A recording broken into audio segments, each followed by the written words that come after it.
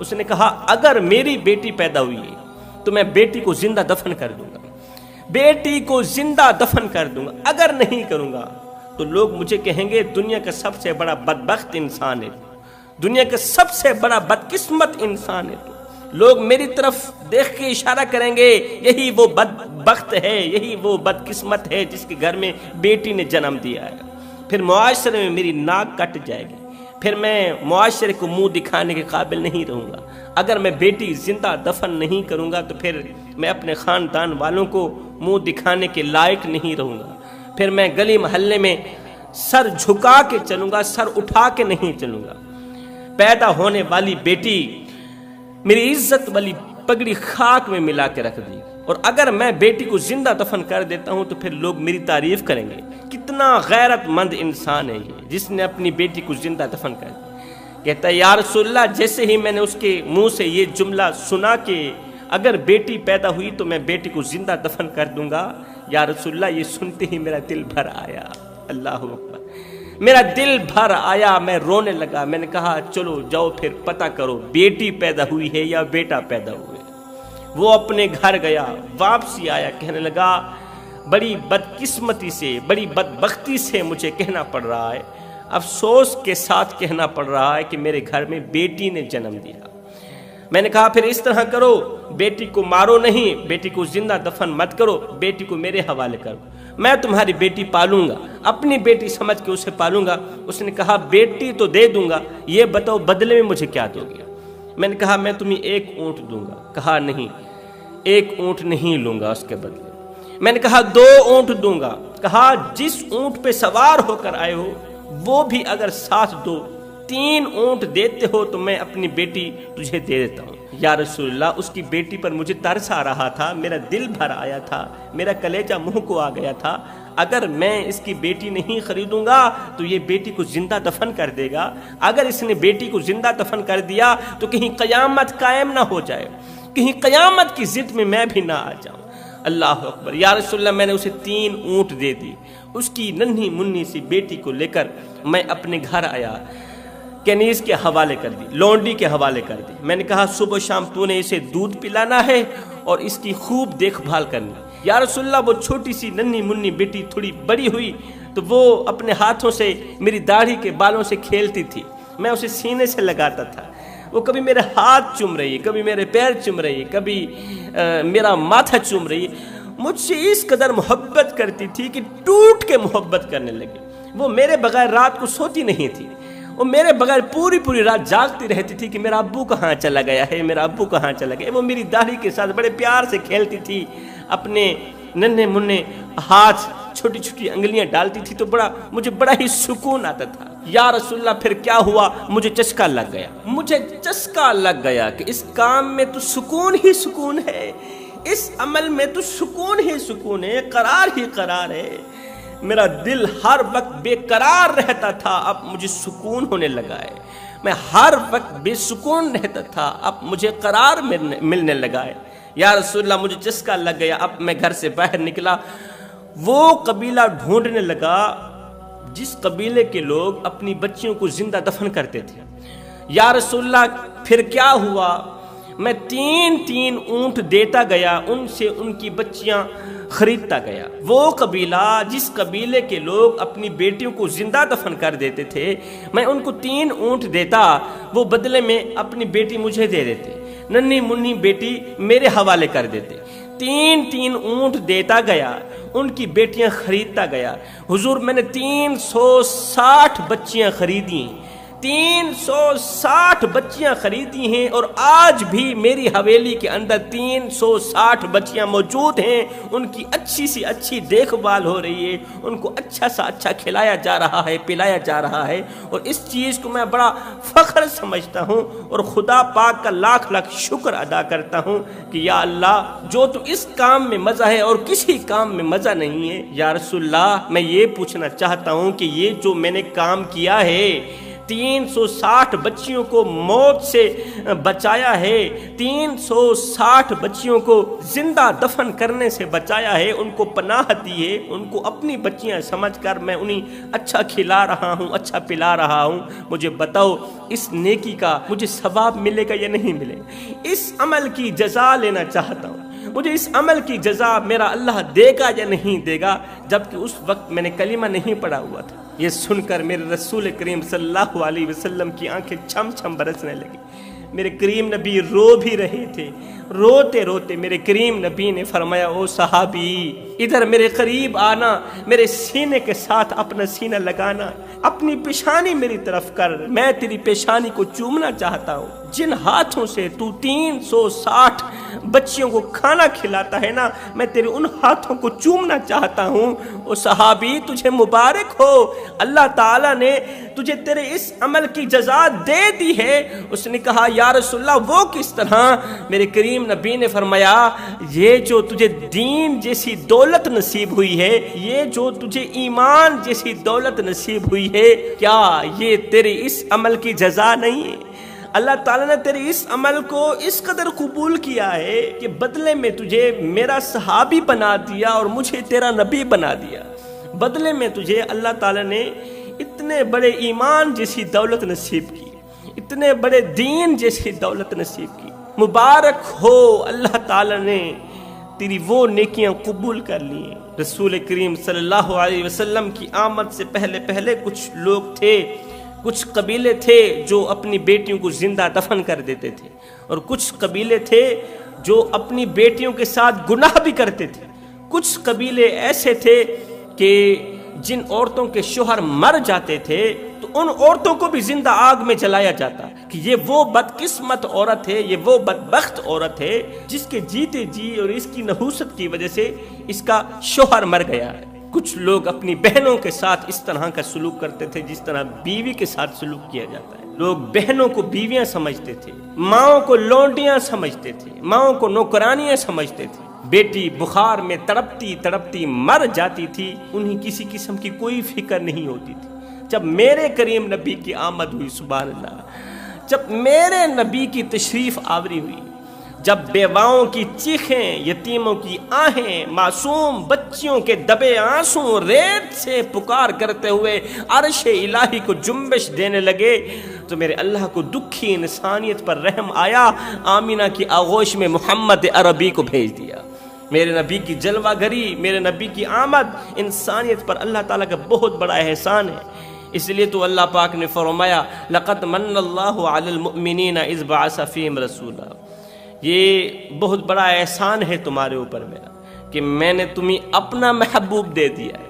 اللہ رب العالمین کا لاکھ لاکھ شکر ہے، لاکھ لاکھ شکر ہے کہ اللہ نے ہمیں نبی وہ عطا کیا جو بنایا اپنے لیے تھا، دے ہمیں دیا۔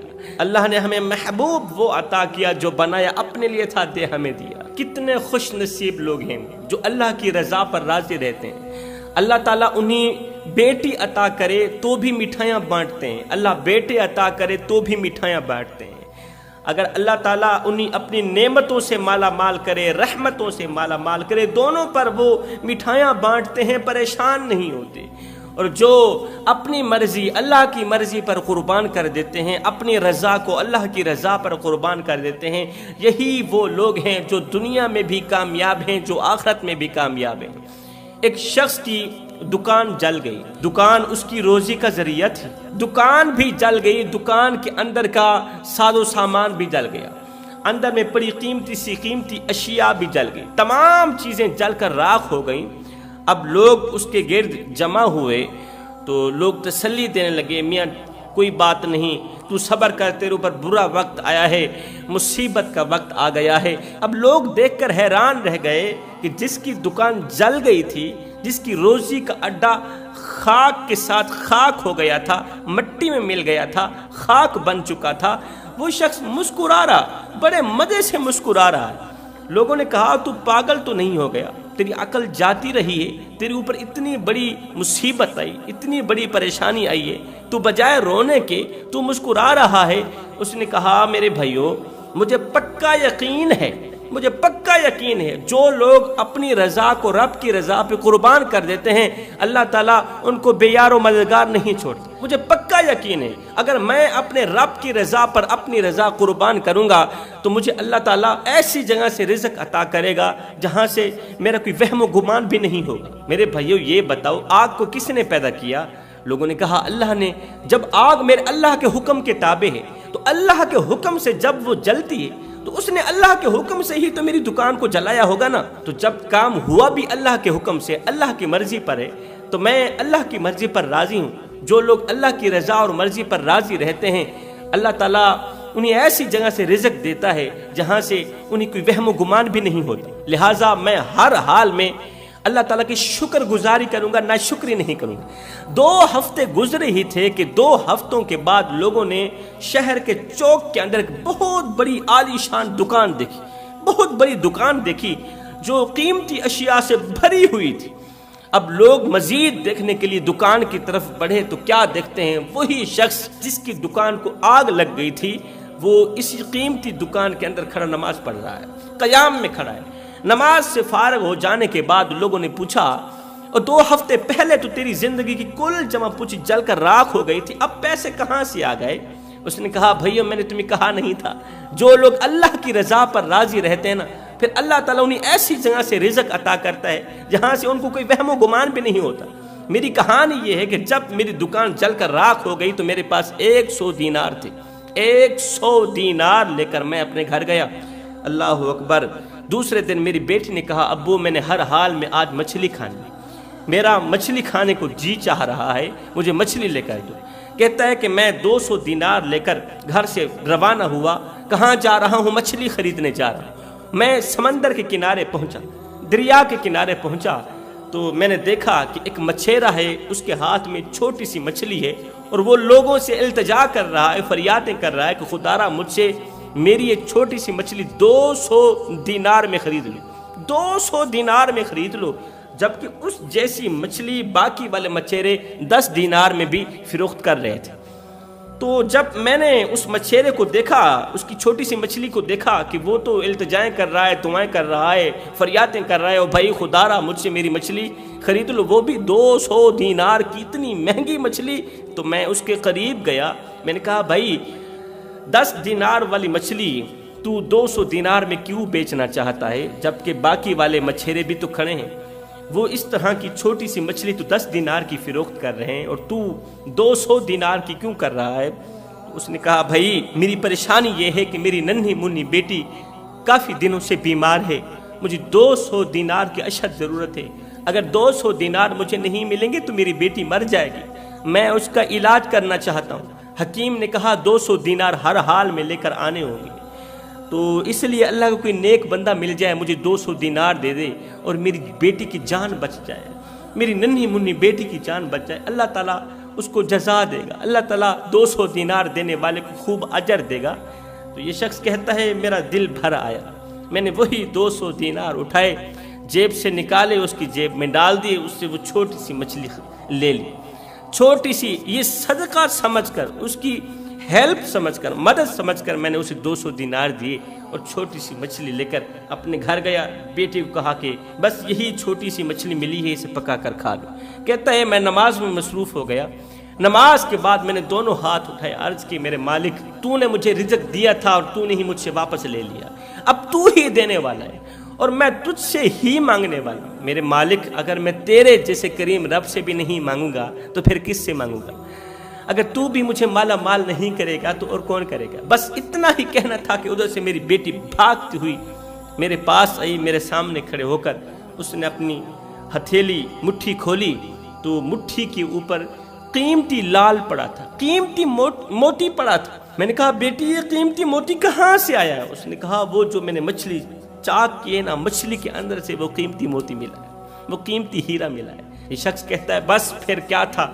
جب یہ موتی سنار کی دکان پر لے کے گیا، اس نے کہا میری ساری دکان لے لو، یہی ایک موتی دے دو۔ کہتا ہے میں گدا تھا، جب اللہ تعالیٰ کی رحمت عروج پر آئی ہے نا، جب اوپر سے رزق کی بارش برسی ہے تو اللہ تعالیٰ نے ایک پل کے اندر میں گدا کو بادشاہ بنا دیا۔ کہتا ہے میں گدا تھا، ایک ہی رات کے اندر اندر، ایک ہی پل کے اندر اندر اللہ تعالیٰ نے مجھے بادشاہ بنا دیا۔ وہ کیوں بنایا؟ اس لیے کہ جو لوگ اللہ کی رضا پر راضی رہتے ہیں نا، اللہ تعالیٰ انہیں ایسی جگہ سے رزق عطا کرتا ہے جہاں سے ان کو کوئی وہم و گمان بھی نہیں ہوتا۔